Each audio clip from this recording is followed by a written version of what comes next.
హైదరాబాద్ లో 9 రోజుల పాటు పూజలు అందుకున్న గణనాథులు గంగమ్మ ఒడికి చేరుతున్నారు. సిటీలోని వివిధ ప్రాంతాల నుంచి ట్యాంక్ బండ్కు క్యూ కట్టడంతో హుస్సేన్ సాగర్ పరిసరాలన్నీ కూడా గణనాథులతో సందడిగా మారిపోయాయి.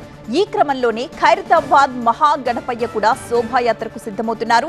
ఈ అర్ధరాత్రి వరకు భక్తులకు దర్శనం ఇవ్వనున్న మహాగణపతి నిమజ్జనానికి ఉత్సవ సమితి కూడా ఏర్పాట్లు చేస్తోంది. ఇప్పటికే మహాగణనాథుడి మండపం దగ్గర కర్రలు షెడ్డు తొలగింపు ప్రక్రియ కొనసాగుతోంది.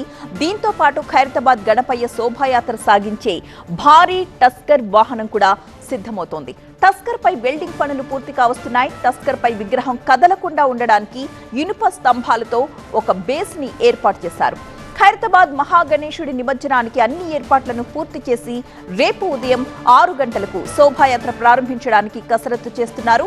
రేపు మధ్యాహ్నం లోపే మహాగణనాథుడిని గంగమ్మ ఒడికి చేర్చడానికి చర్యలు తీసుకుంటోంది.